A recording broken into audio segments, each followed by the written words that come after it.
ഇന്നെന്താ ഒരുത്തരും പണിക്കിറങ്ങുന്നില്ലേ? നേരെ ഒന്ന് വെളുക്കട്ടോ. നിന്റെയൊക്കെ നാട്ടിൽ എന്താ ഉച്ച കഴിഞ്ഞാണോ നേരം വെളുക്കുന്നത്? തന്റെ യജമാനെ കളിച്ചാൽ കൂടുന്നുണ്ട് കേട്ടോ. തൽക്കാലം ഞാൻ തന്നെയാണ് യജമാനൻ. നിന്നെയൊക്കെ നിലയ്ക്ക് നിർത്താൻ അവർ എന്നെയാണ് ഏൽപ്പിച്ചിരിക്കുന്നത്. ആ കുളിച്ച് കുളിച്ച് കൊക്കാവോന്ന് നമുക്കൊന്ന് നോക്കാലോ. സുനിക്കുട്ടിനെ ഷട്ടിലും കാണാനില്ല.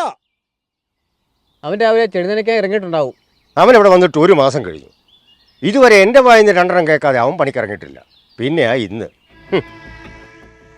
മലഞ്ചെരുവിൽ പുകഞ്ഞു വഴുത്ത് കിടപ്പുണ്ട്.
അയ്യോ, നിങ്ങളെല്ലാം കൂടെ എന്നെ ഈ രാത്രിയില്?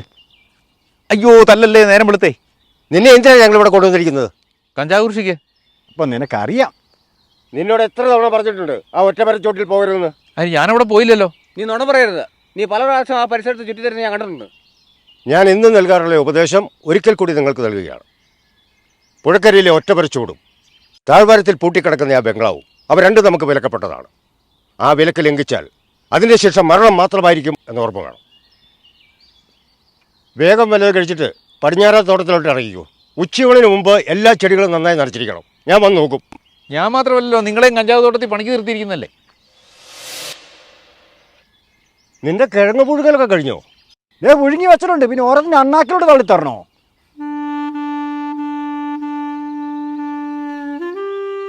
സുനിക്കുട്ടനെ വടയിലെത്തിയിട്ട് 1 മാസം പിന്നിട്ടിരിക്കുന്നു. ഇതുവരെ തനിക്ക് ഇവിടുത്തെ സാഹചര്യങ്ങളുമായിട്ട് പൊരുത്തപ്പെടാൻ കഴിയാത്ത സ്ഥിതിക്ക് ഇവിടുത്തെ രീതികൾ ലഘുവായിട്ട് ഞാനൊന്ന് വിശദീകരിച്ചു തരാം. ഈ കഞ്ചാവ് മണക്കുന്ന മണ്ണിനുടമകൾ 4 പേരാണ്. അവരിവിടെ വരാറില്ലെങ്കിലും സദാസമയവും നമ്മെ അവർ നിരീക്ഷിക്കുന്നുണ്ട്. നിന്നെപ്പോലെ തന്നെ ചതിയിലൂടെയാണ് അവർ ഞങ്ങളെയും കൊണ്ടുവന്നിരിക്കുന്നതെങ്കിലും ഇവിടെ വന്നവരാരും തിരിച്ചു പോകാൻ ആഗ്രഹിച്ചിട്ടില്ല. വന്നവരിൽ കുറേ എണ്ണത്തിനെ കൊണ്ടുവന്നവർ തന്നെ തിരിച്ചയച്ചിട്ടുണ്ട്. ഇവിടുത്തെ രഹസ്യങ്ങൾ അറിയാൻ ശ്രമിച്ച ചിലരെ കൊന്നു തള്ളിയിട്ടുമുണ്ട്. ഇപ്പോഴേതായാലും 4 മുതലാളിമാരും നമ്മൾ 5 തൊഴിലാളികളുമാണ് ഈ വടയിലുള്ളത്. 5? നമ്മൾ 4 പേരല്ലേ ഉള്ളൂ. നീ കാണാത്ത വേറൊരുത്തനും കൂടെ ഉണ്ട്, കോമൻ. അവനെ അങ്ങ് ദൂരത്തുള്ള തോട്ടം ഏൽപ്പിച്ചിരിക്കുന്നത്. ഇങ്ങോട്ട് വന്നിട്ട് 2 മാസമായി. അവിടെ എങ്ങാനും കിടക്കട്ടെ, അല്ലേ അവനും കൂടെ ഞാൻ വെച്ച് വിളമ്പണ്ടേ? നിലവിലുള്ളവരിൽ ഇവിടെ ആദ്യം എത്തിയത് ഞാനാണ്. കുറഞ്ഞത് ഒരു 10-30 വർഷമായി കാണും ഞാനിവിടെ എത്തിയിട്ട്. അതിനുശേഷം ഒരുപാട് പേരിവിടെ വന്നു പോയിട്ടുണ്ടെങ്കിലും ഞാൻ വന്ന് 15 വർഷം കഴിഞ്ഞ് ഇവിടെ എത്തിയ ചീരനാണ് രണ്ടാമൻ. അതിനുശേഷം അധികം താമസിക്കാതെ തന്നെ കോമനും എത്തി. പിന്നെ ഈ ചീനു, ഇവൻ വന്നിട്ട് 3 വർഷമേ ആയുള്ളൂ. കയ്യിലിരിപ്പിൻ്റെ ഗുണം കൊണ്ട് ഒരിക്കൽ ഇവിടുന്ന് നാട് കടത്താൻ തീരുമാനിച്ചതാണ്. പിന്നെ കാല് പിടിച്ച് കരഞ്ഞത് കൊണ്ട് ഇവിടെ തന്നെ അങ്ങ് നിൽക്കട്ടെന്ന് വെച്ചു. ഇപ്പൊ കിഴങ്ങും പുഴുങ്ങി കഴിയേണ്ടതാ ഇവന്റെ അവസ്ഥ. എന്തേ, സ്വന്തം കഥയൊന്നും പറഞ്ഞു കൊടുത്തില്ലേ ഇതുവരെ? ഇയാളുടെ കഥ കുറെ കേമക. ഞാൻ ഇടയ്ക്ക് പറയാറുള്ള ഒരു കാര്യം വീണ്ടും ആവർത്തിക്കുക. പുഴക്കരയിലെ ഒറ്റമരച്ചോടും ഊട്ടിക്കിടക്കുന്ന ആ ബംഗ്ലാവും ആരും തൊട്ട് കളിക്കരുത്. ജീവനായിരിക്കും പകരം നൽകേണ്ടി വരിക. അപ്പം എല്ലാവരും വേഗം പണിക്കിറങ്ങിക്കൊള്ളുക.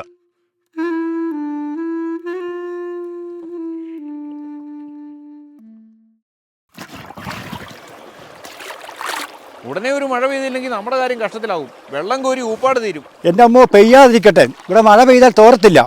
മുതുമര നനഞ്ഞ് പണിയെടുക്കേണ്ടി വരും. കോടിക്കണക്കിന് രൂപയുടെ കൃഷിയാണ് ഇവിടെ നടക്കുന്നത്. ഇവന്മാർക്കൊരു മോട്ടറെങ്കിലും വെച്ചുകൂടെ? അതിന് കറണ്ട് വേണ്ടേ? ഈ കഞ്ചാവ് വിറ്റ് കിട്ടുന്ന കാശ് മുഴുവൻ ഇവന്മാർ എന്നാ ചെയ്യോ? നമുക്ക് തരുന്ന കാശല്ലാതെ 1 രൂപ പോലും അവന്മാരിവിടെ ചെലവാക്കുന്നില്ല.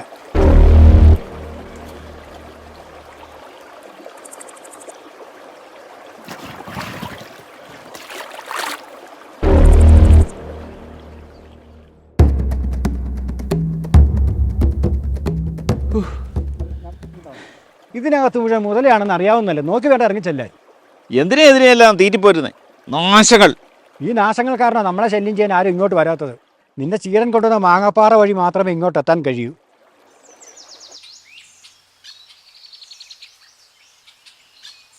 കാലത്ത് വിഴുങ്ങിയ പുക മുഴുവൻ കണ്ണിക്കൂടെ പോയി. താൻ നടന്നു, ഞാൻ വന്നേക്കാം.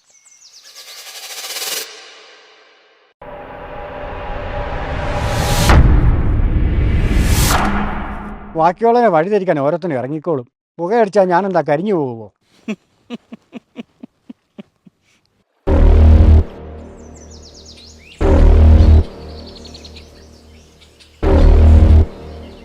എടോ ജീനു, ഈ വടയെ നമുക്ക് എവിടെ വേണേലും പോകാം. പക്ഷെ താഴ്വാരത്ത് പൂട്ടിക്കിടക്കുന്ന ബംഗ്ലാവിലും പോകാൻ പാടില്ല, ദേ ഈ മരച്ചോട്ടിലും പോകാൻ പാടില്ല.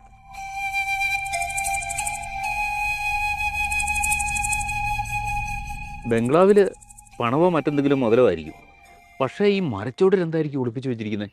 എൻ്റെ പൊന്നോ, അങ്ങനെയൊന്നും ചിന്തിക്കാൻ പോലും പാടില്ല. ഞാൻ എന്തായാലും പോയി നോക്കിയിട്ട് വരാം. ദേ, വേണ്ടാത്ത പണിക്കൊന്നും പോകണ്ട. വലിയ വിലപിടിപ്പുള്ള എന്തായാലും കിട്ടും. താനും വാ, പാത് തരാം. ഇനി എന്തെങ്കിലും കിട്ടിയാൽ തന്നെ അതുമായിട്ട് ഇവിടുന്ന് രക്ഷപ്പെടാൻ തനിക്ക് തോന്നുന്നുണ്ടോ? അതിനുള്ള മാർഗം അവിടെ തന്നെയുണ്ട്. വാ, നമുക്ക് പെട്ടെന്ന് നോക്കിയിട്ട് വരാം. ആരും അറിയാൻ പോകുന്നില്ല.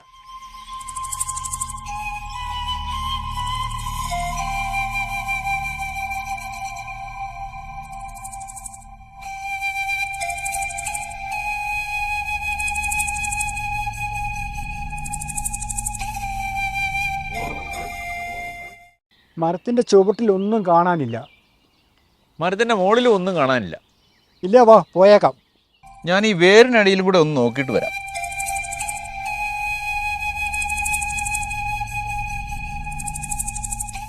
ഈ വേരിന്റെ അടിയിൽ ഒന്നുമില്ല. ഒന്നുമില്ലേ? ബാഗ് കയറി പോരെ. എന്നാലും അങ്ങനെ അങ്ങ് വിടാൻ പറ്റത്തില്ലല്ലോ.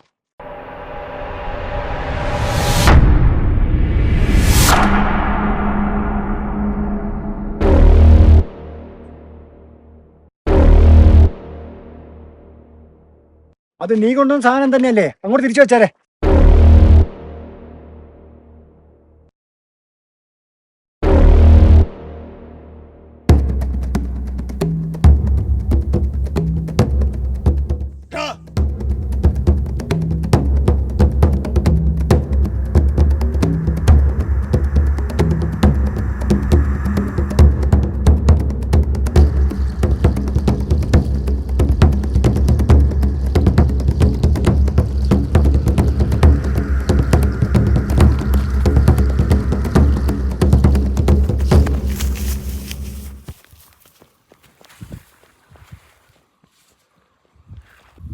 പിടിയടാവനെ.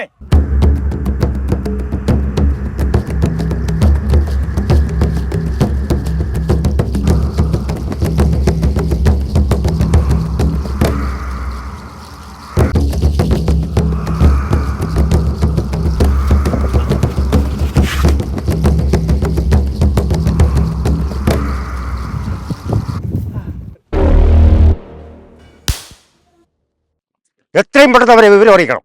അത് വേണോ? ഇനി ഒരു ദിവസം പോലും ഇവനെ ഇവിടെ നിർത്തുന്നതിൽ എനിക്ക് യോജിപ്പില്ല.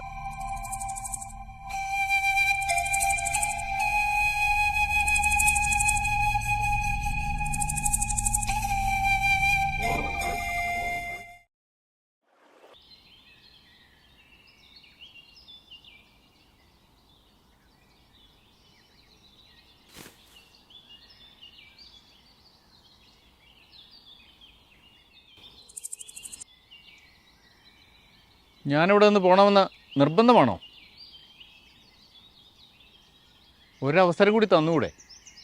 നിന്റെ പകരക്കാരനെ വടയിലെത്തിക്കാനുള്ള എല്ലാ ഒരുക്കങ്ങളും പൂർത്തിയായി കഴിഞ്ഞിരിക്കുന്നു.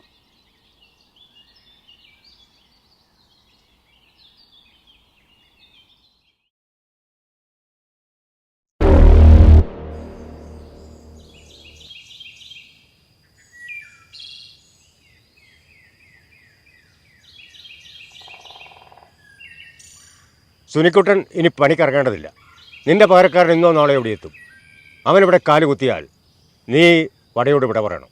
വടയിലെ കഞ്ചാവ് ചെടികൾക്ക് വെള്ളം കോരാൻ ഇന്നൊരു ദിവസം കൂടി എനിക്കൊരു അവസരം തരണം.